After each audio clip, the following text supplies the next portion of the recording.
नमस्ते आंटी। नमस्ते बेटा। वो रिद्धि, बेटा तुमने कहा था ना मुझसे कि तुम्हें नौकरानी की जरूरत है, तो मैं नौकरानी लेकर आई हूँ। कहाँ है? ये रही नई नौकरानी।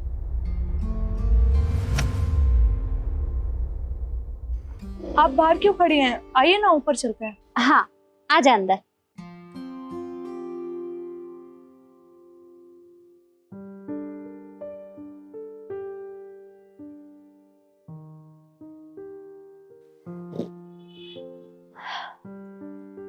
एक मिनट, तू सोफे पे कहाँ बैठ रही है?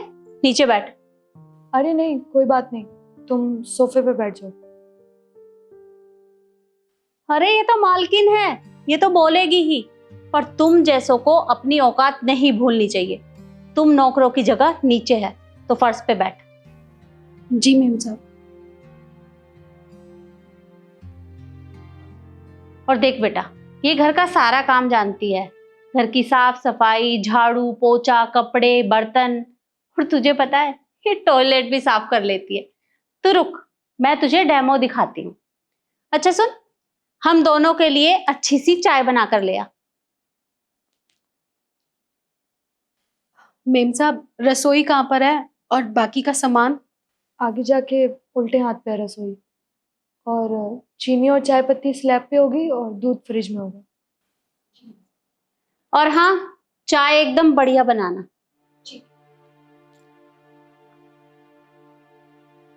देख बेटा, ये ना सारा काम बहुत सफाई से करती है, पर हाँ तू ना इसके ऊपर नजर रखना।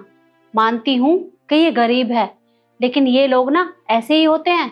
अरे तुझे अपने जाल में फंसा लेगी और कब घर का सफाया कर देगी तुझे पता भी नहीं चलेगा। बस इस पे थोड़ा ध्यान रखना। वैसे आपको कहाँ मिली थी ये? अरे वो हमारे पड़ोस के गुप्ता जी है ना, ये उन्हीं के घर में काम करती है, तो उन्होंने ही मुझे बताया था। और गुप्ता जी बता रहे थे कि शादी के तुरंत बाद ये अपने सास ससुर को खा गई, इतनी मनहूस है। और उससे कुछ दिनों बाद ही इसने अपने पति को भी निगल लिया। पर बेटा बस काम सफाई से करती है, इसलिए मैं इसे यहाँ ले आई। और कहाँ रहती है ये? अरे वो हमारे घरों से निकलकर वो सामने झुग्गियां है ना, जहाँ गरीब लोग रहते हैं, ये बस वहीं पे रहती है। और अच्छी बात तो ये है कि इसके परिवार में कोई नहीं है, अकेली है। बस यहाँ वहाँ घरों में काम करके अपना गुजारा करती है। बस इसी से ये अपना पेट पाल रही है। बस तू इस पे ध्यान रखना।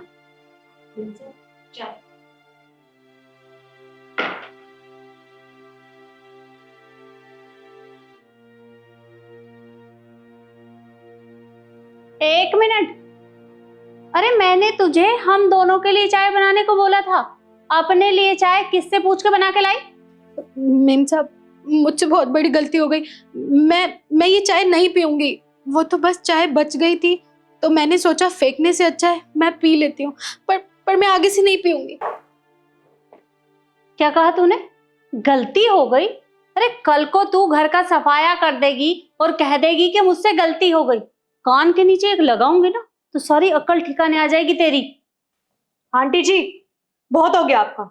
इतनी देर से देख रही हूँ, आप उसके बारे में उल्टा सीधा बोले जा रही हैं। नहीं नहीं रिद्धि, तुम उनसे ऐसे मत बोलो। ये हमारे से बड़े हैं, हो जाता है। रिद्धि, ये तेरा नाम कैसे जानती है? क्योंकि सहेलियां ना एक दूसरे को नाम से बुलाती हैं, मेम साहब और मैडम करके नहीं बोलती, समझिए आप। ये मनहूस तेरी सहेली है? बेटा ये सही है, शादी फिक्स हो गई और सबसे लेट तो मुझे ही बता रही है, जिसको तुझे सबसे पहले बताना चाहिए था। हाँ यार ऐसी कोई बात नहीं है। कोई अपनी बेस्ट फ्रेंड को भूलता है क्या? तू तो जानती है कि ऑफिस में मुझे कितना काम होता है। पूरा दिन कैसे निकल जाता है ना, पता भी नहीं चलता। और ऊपर से घर में सारा दिन शादी की प्रिपरेशन होती रहती है। उन सब के बीच में निकल के आना ना बहुत मुश्किल हो जाता है, लेकिन मैं फिर भी आई ना। वो बस रहने दे, मुझे पता है तूने क्यों नहीं बताया, क्योंकि अब तो लाइफ में कोई और आ चुका है ना, तो मुझे तो तू भूल ही जाएगी। ऐसी कोई बात नहीं है, कोई किसी की जगह नहीं ले सकता। तू मेरी बेस्ट फ्रेंड है, थी और रहेगी। पर देख, मैं तेरे लिए तेरी फेवरेट मिठाई लाई हूँ, गेस कर। काजू कतली। यस, ये ले।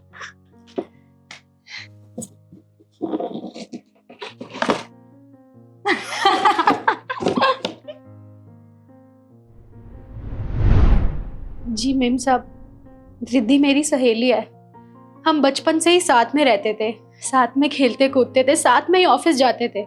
फिर मेरी शादी हो गई और मैं शहर आ गई और इससे बातचीत मेरी बंद हो गई क्योंकि हम एक दूसरे काम में इतने व्यस्त हो गए थे कि हमें टाइम ही नहीं मिलता था।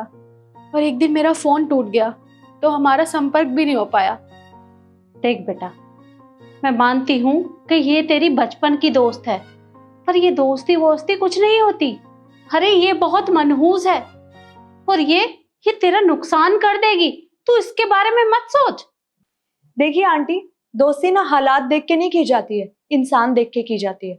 और ये मेरी बचपन की दोस्त है, इसके बारे में मैं उल्टा सीधा कभी नहीं सुन सकती। समझ आ रही है आपको? और एक बात बताइए, आपको अच्छे से पता था वो किन हालातों से गुजर रही है, क्या सिचुएशन है उसकी लाइफ में, फिर भी आपने उसके साथ क्या किया? एक बार पूछना जरूरी भी नहीं समझा कि उसकी लाइफ में क्या प्रॉब्लम चल रही है? ऊपर से आपने अपने घर का काम करवाया। पर आप क्यों पूछेंगी? आप तो घर की मालकिन है ना, और वो नौकरानी। आप तो नौकरों को इंसान समझती नहीं है। असल बात तो यही है। और आपको तो अपने घर का काम निकलवाना था, वो आपने निकलवा लिया। उसके बाद आप मेरे घर में इसको लाकर मेरे सामने इसकी बेइज्जती कर रही हैं। और हाँ, आप ना अपने लिए नई नौकरानी ढूंढ लेना, क्योंकि ये आज के बाद किसी के घर में काम नहीं करेगी। समझिए आप? अरे बेटा, मैं तेरे भले के बारे में सोच रही हूँ, इसे अपने साथ मत रख। देखिए आंटी जी, मुझे अपना भला ना बहुत अच्छे से पता है, और आपको मेरी टेंशन लेने की कोई जरूरत नहीं है। हो रहा दरवाजा, जाइए यहाँ से। ठीक है, मैं जा रही हूँ, और आज के बाद मुझे किसी भी काम के लिए बोलना मत।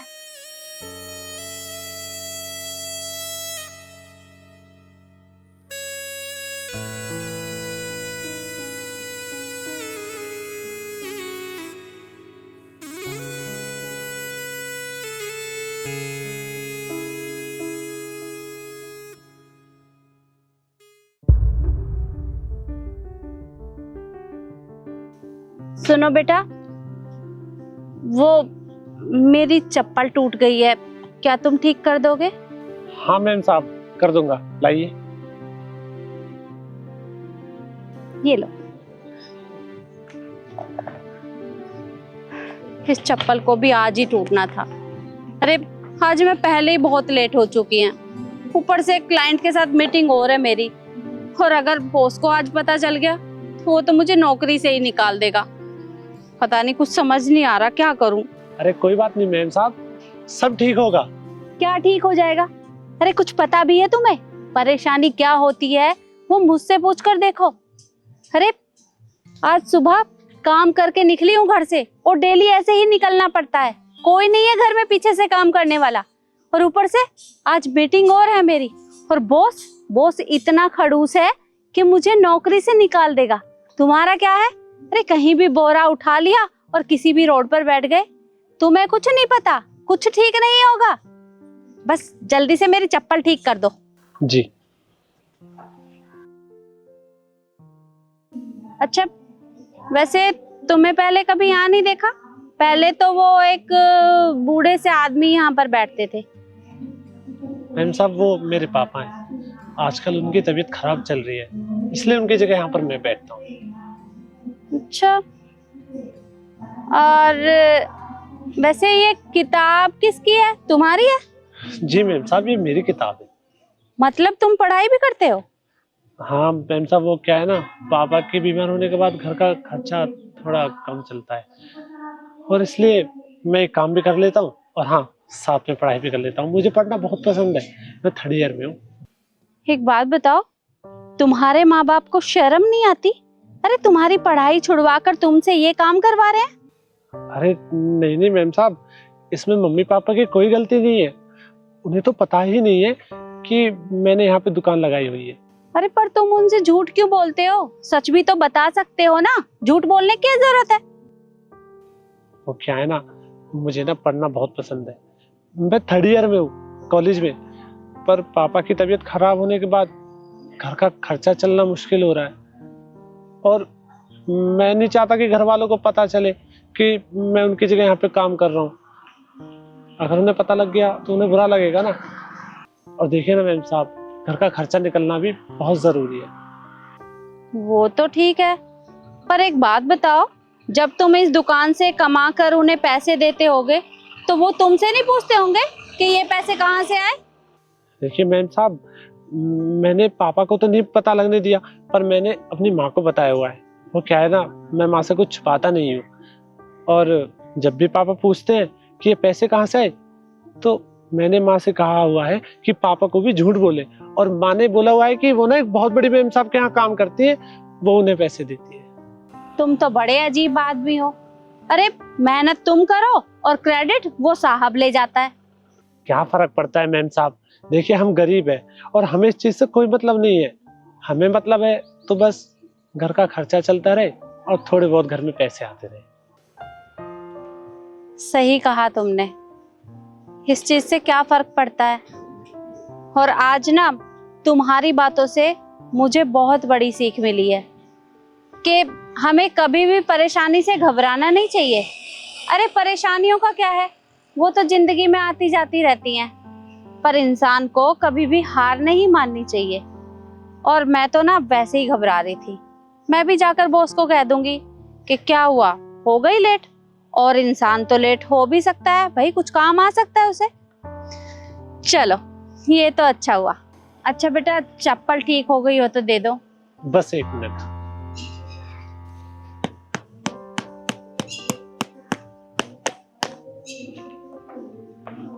लीजिए।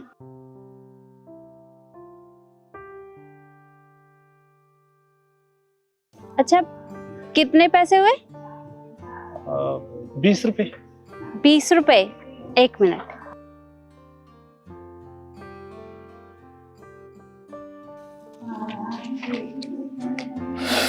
अच्छा बेटा, ये 1000 रुपए हैं, ये तुम रख लो। 1000 रुपए? अरे नहीं नहीं मैम साहब, देखिए आपका बहुत बहुत शुक्रिया, पर मैं इतने पैसे नहीं रख सकता।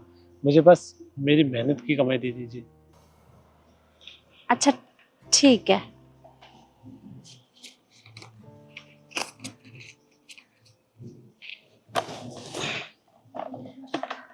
ये लो बेटा।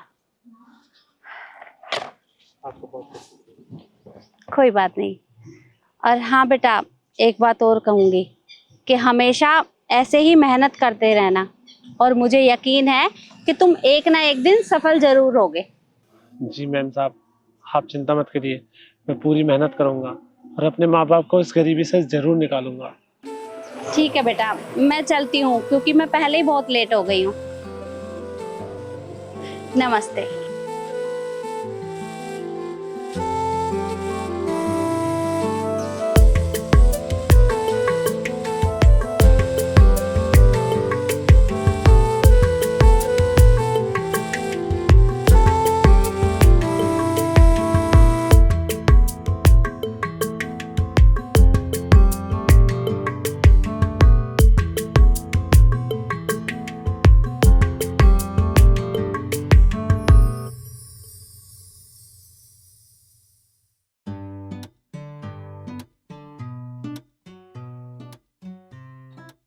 बहन जी नमस्ते।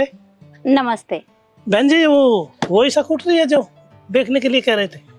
हाँ भैया, यही स्कूटी है, आप देख लीजिए। ज़्यादा चलती नहीं है क्योंकि मेरी बेटी की है ना। अपनी बेटी की शादी कर दी मैंने, वो तो ससुराल चली गई, और बेटा वो गाड़ी चलाता है, तो इसे चलाने वाला कोई नहीं है, तो बस खड़ी रहती है। तो चलती तो है ना? अरे हाँ, वैसे बहुत अच्छी चलती है, पर कोई थोड़ी बहुत कमी हो तो मुझे बता दीजिएगा, मैं ठीक करवा दूंगी। तो ठीक है बहन जी। पर बहन जी आपने तो वो ऐड में 30,000 रुपये दे रखे, पर हमारे पास तो 22,000 रुपये हैं। 22,000? देखिए 8,000 रुपये ना बहुत ज़्यादा होते हैं, इतना कम नहीं कर पाऊंगी मैं। अगर 2-4 हज़ार की बात होती तो कर लेती, इतना नहीं हो पाएगा। तो देख लो बहन जी, अगर हो जाए तो वो बिटिया के लिए चाहिए थे ना, वो बिटिया कॉलेज जाती है तो थोड़ा समय भी बच जाता और टाइम से स्कूल चली जाती। देखिए भैया, बात तो आपकी बिल्कुल ठीक है, पर अगर आप 2-4 हज़ार कम करते तो मैं थोड़ा सोच भी लेती। अब बात है यहाँ 8,000 रुपये की, और स्कूटी बिल्कुल बढ़िया चलती है। ठीक है बिल्कुल, इतना कम नहीं कर पाऊंगी मैं। तो ठीक है बहन जी, मैं आपको शाम को या कल बता दूंगा। ठीक है।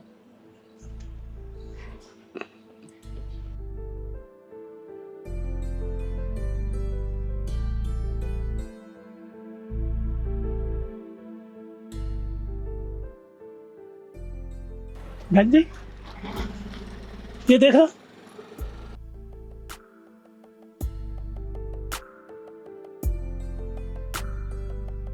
क्या देखूं? ठीक है ये तो। ये कितने का होगा? ये फोन होगा कोई 8-10 हजार रुपए का। 8-10 हजार रुपये का?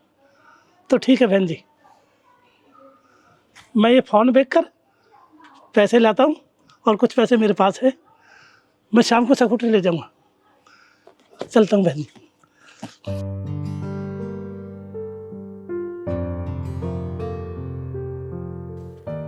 सुनो भैया,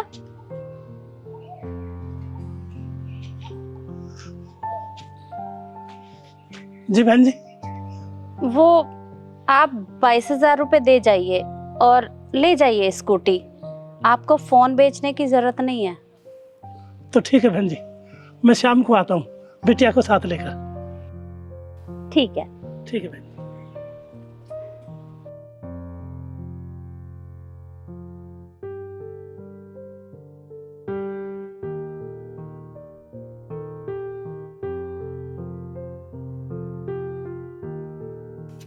ये रही बेटा तुम्हारी स्कूटरी। पापा आप मजाक तो नहीं कर रहे ना? मैं मजाक? नहीं नहीं, ये हकीकत तेरी स्कूटरी है बेटा, ये देख। सच में ये मेरी स्कूटी है? हाँ ये तेरी स्कूटरी है बेटा। कितनी अच्छी है मेरी स्कूटी।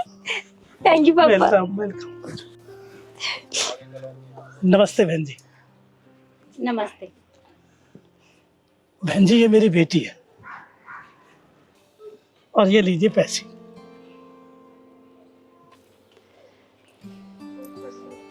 ये लीजिए चाबी। ये लीजिए बेटे, ये स्कूटर की चाबी तेरी। ठीक है। और बहन जी आपका बहुत बहुत धन्यवाद। चलो बेटा। हाँ चलते हैं। रुकिए,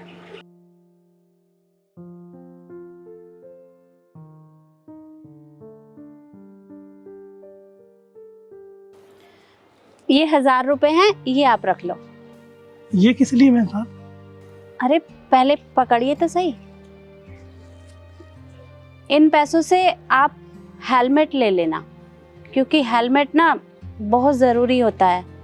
आजकल बच्चे बिना हेलमेट के स्कूटी चलाते हैं और फिर कोई ना कोई दुर्घटना हो जाती है। हेलमेट अगर आप ले लोगे तो आपकी बच्ची की सेफ्टी भी हो जाएगी और कहीं कोई एक्सीडेंट भी नहीं होगा। हाँ ये तो ठीक कह रहे हो बहन जी। बहन जी एक बात बताऊँ आपको, हमारे पास पैसे भी नहीं थे, बस यही पैसे थे थोड़े बहुत, या तो बच्चों के लिए मिठाई ले लेते या फिर तेल ही डलवा लेते या उससे हेलमेट ही ले लेते। और आप भी ना भगवान के रूप में, अब आपने ऐसा काम किया, अब तीनों काम हो जाएंगे। तेल भी डल जाएगा, मिठाई भी खरीद लेंगे और हेलमेट भी ले लेंगे। ठीक है भैया, चलते बहन जी, राम राम। राम राम। आ बेटा। हाँ अरे तू नहीं, मैं उतारूंगा। पहले मैं तेरे को सिखाऊंगा, मैं नीचे उतारूंगा, धीरे धीरे सब काम। तेरी है ना स्कूटरी, ज्यादा जल्दी मत कर। चलानी आती नहीं है, चलाने के लिए जल्दी मैं सिखाऊंगा ना। अरे धीरे धीरे उतरवा, पीछे से आराम से। हाँ ये ओ चलो चलो, मैं कह रहा था ना, चलो ये चलो उधर उधर चलो उधर। अब चला धीरे धीरे। पहले लेग गार्ड ऊपर करो सबसे पहले। हाँ ये, अब बैठो बैठो। हाँ धीरे धीरे चलाओ, रेस्ट दो। पापा मुझसे नहीं चलाई हाँ, जाएगी। बस बस ऐसे ही थोड़ा थोड़ा।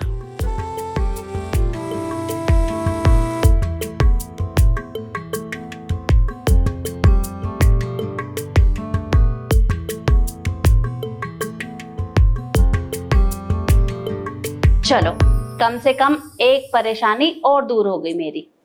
क्या मम्मी? आज मैंने स्कूटी बेच दी। स्कूटी बेच दी? अरे ये तो बहुत अच्छा किया आपने। वैसे कितने की बेची? जितने मैंने आपसे बोले थे उतने की बेची ना? मैंने 22,000 की दी है। 22,000 रुपए की? इतनी सस्ती? मम्मी मैंने आपसे कहा था स्कूटी कम से कम 30,000 रुपए की बेचना, कोई भी आए तो। हम तो स्कूटी पहले ही कम में दे रहे थे, अब आपने 8,000 रुपए का और घाटा खा लिया। अरे बेटा, मैंने मांगे तो उससे 30,000 ही थे, पर उनके पास थे नहीं इतने पैसे, बहुत गरीब है ना। अब मम्मी गरीब है इसका मतलब ये थोड़ी ना है कि हम कुछ चीज फ्री में दे देंगे। हम भी तो खरीद कर लाए थे, 90,000 की स्कूटी आई थी। देख बेटा, पैसों की कमी की वजह से वो अपना फोन बेचने के लिए जा रहे थे और उन्हें अपनी बेटी के लिए स्कूटी चाहिए क्योंकि वो रोज कॉलेज जाएगी। अगर इस तरह से फोन बेचते तो मुझे अच्छा नहीं लगा। अरे कम से कम किसी के काम तो आएगी, इसलिए मैंने दे दी। चलो आपने जो किया है वो अच्छा ही किया होगा, क्योंकि आप कभी कुछ गलत करती नहीं हो।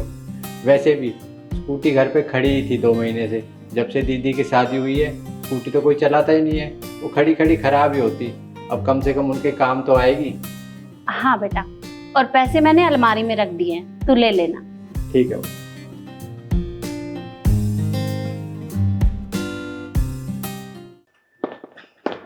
तो मैडम जी आपको चैन। क्या चेन? हाँ चेन हमारी है। Thank you. थोड़े देख क्या रहा है? हाँ हाँ हमारी ही चेन है। वो रिद्धि की गिर गई होंगी शायद। हाँ। क्या बात है, नौकरी लगने से पहले ही हमारी लॉटरी लग गई। सही कह रहे हैं, 4-5 लाख की तो होगी। हाँ चले।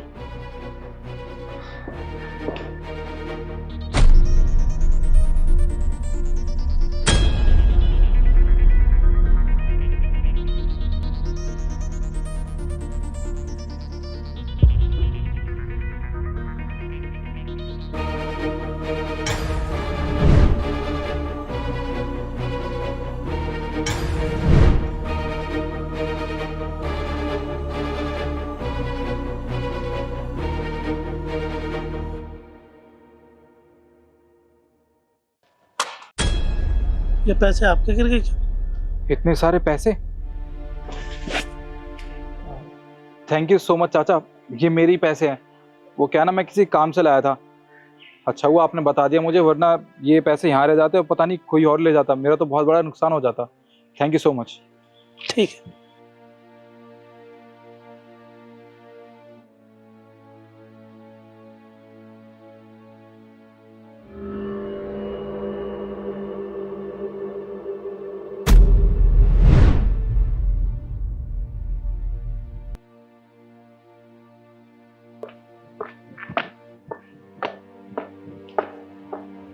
मैडम आपके पैसे गिर गए। पैसे? ये इतने सारे पैसे यहाँ कैसे गिरे हुए हैं? अंकल जी ये पैसे मेरे तो नहीं है, पर मुझे लगता है ना किसी की गलती से यहाँ पैसे गिर गए। वो ढूंढता हुआ ना यहाँ पे जरूर आएगा। आप एक काम करना, जब वो आए तो उसे पैसे दे देना। लीजिए। मैडम जी जब आपको भी ले तो आप ही रख लो ना। नहीं अंकल, मैं कैसे रख सकती हूँ जब ये मेरे पैसे नहीं है तो? अब मेरे पैसे होते मैं तब रखती ना, जब है ही नहीं तो मैं कैसे रख लूँ?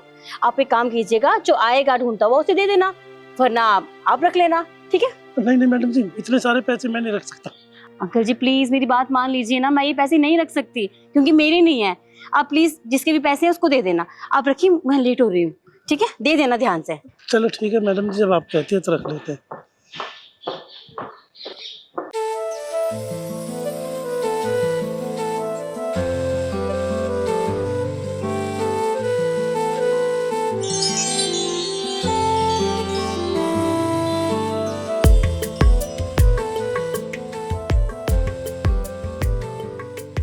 वैसे आप दोनों यहाँ पे इंटरव्यू के लिए आए हो? हाँ जी, इंटरव्यू के लिए आए हैं।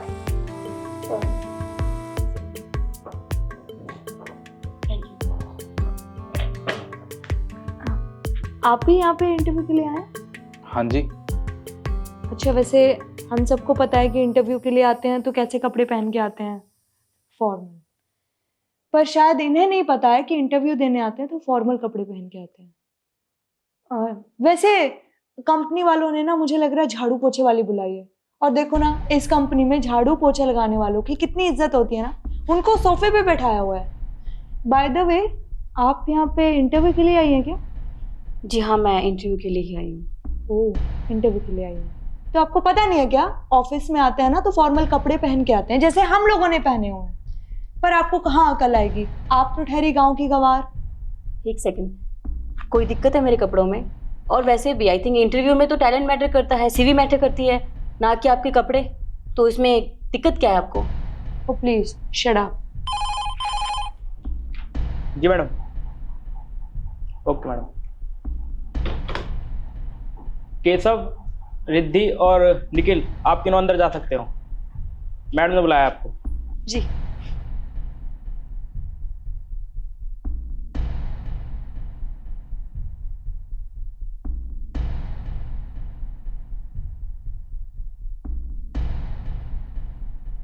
देखिए, सीवी तो मैंने आप लोगों का ईमेल पर ही चेक कर लिया था, पर मैं आप तीनों से एक क्वेश्चन पूछना चाहूंगी। क्या आप तीनों तैयार हैं? जी मैम, पूछिए। ठीक है, तो मिस रिद्धि, पहले आप बताइए,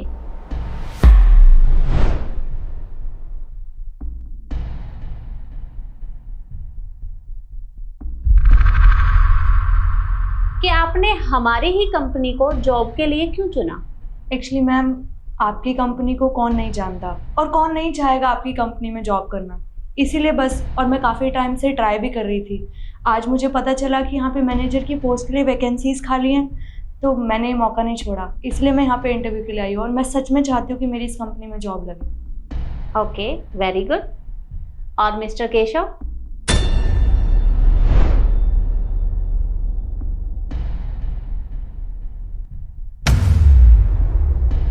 आपका क्या मानना है इस बारे में?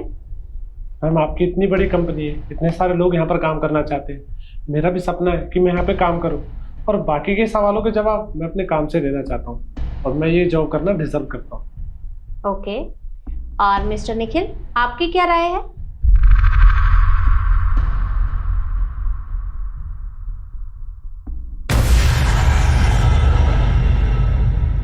मैम, क्या है कि आपकी कंपनी का बहुत नाम है मार्केट में, और हम जैसे लोगों का तो सपना होता है आपकी कंपनी के साथ काम करके अपना भी नाम कमाना।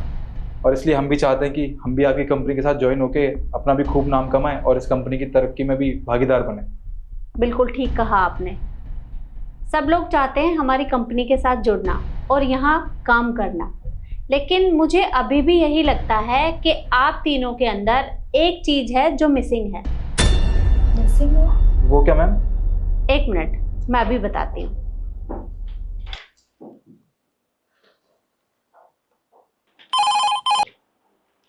जी मैडम। विकास, बाहर एक कैंडिडेट होगा, शायद मिस शिखा, आप उन्हें अंदर भेज दीजिए। जी मैडम। मैडम, आपको भी अंदर बुलाया मैडम ने। जी। एक मिनट, वो अभी आ रही है। मे आई कम इन मैम? यस, कम इन। अब मैं आप लोगों को बताती हूँ कि मैं किस बारे में बात कर रही थी। मैं बात कर रही थी ईमानदारी के बारे में। देखिए, कहीं भी जॉब करने के लिए ईमानदारी का होना बहुत ज़रूरी होता है, और मेरी कंपनी में जितने भी लोग काम करते हैं वो काफ़ी ईमानदार हैं, इसलिए मेरी कंपनी ग्रो कर रही है। और मैं चाहती हूँ कि आगे जितने भी कैंडिडेट आए वो सब ईमानदार हों, लेकिन आप तीनों में से एक भी ईमानदार नहीं है, क्योंकि आपकी ईमानदारी तो मैंने बाहर गेट पर ही देख ली थी। आप लोग तो बहुत लालची हैं। आपने क्या किया? आप लालच में आ गए। देखिए, मुझे नहीं लगता कि आप तीनों में से एक भी यहाँ पर काम करने के लायक है, इसलिए आप तीनों यहाँ से जा सकते हैं। मैम, माना कि हमसे गलती हो गई, पर हमें लालच आ गया था। हमारी जगह कोई और भी होता तो वो भी यही करता। देखिए, हमें इस बार माफ कर दीजिए, आगे से ऐसी गलती दोबारा हम कभी नहीं करेंगे। पर मैं कैसे भरोसा करूं कि आप लोग आगे ऐसा नहीं करेंगे? अभी मैंने आप लोगों को जरा सा लालच दिया था तो आप उसमें फंस गए। कल को अगर कोई बड़ा ऑफर आपके पास आया और कोई आपको बोले कि कंपनी के साथ कुछ भी कर दो, तो आप तो मेरी कंपनी में घपला कर दोगे, और मुझे ये बिल्कुल भी बर्दाश्त नहीं है और मैं ऐसा होने भी नहीं दूंगी। इसलिए आप तीनों की यहाँ कोई जरूरत नहीं है। आप जाइए यहाँ से। एक मिनट, आप शायद कुछ भूल रहे हैं। बाहर गेट पर से आपने जो भी कुछ उठाया था उसे यहाँ टेबल पर रख कर जाइए, क्योंकि हमारी कंपनी बिना काम के कोई सैलरी नहीं देती।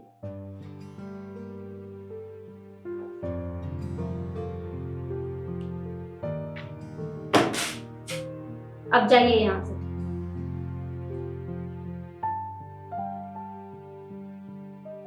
मिस शिखा, आप वाकई में बहुत ईमानदार हैं और हमें अपनी कंपनी के लिए ऐसे ही मैनेजर की ज़रूरत है। तो आप कल से कंपनी ज्वाइन कर सकती हैं और मुझे आपके सीवी देखने की भी कोई ज़रूरत नहीं है। पर मैम, मतलब मैं सिलेक्टेड हूँ? हाँ शिखा, आप सेलेक्टेड हैं एंड कॉन्ग्रेचुलेशन। Thank you. तो ठीक है, कल ऑफिस में मिलते हैं। जी।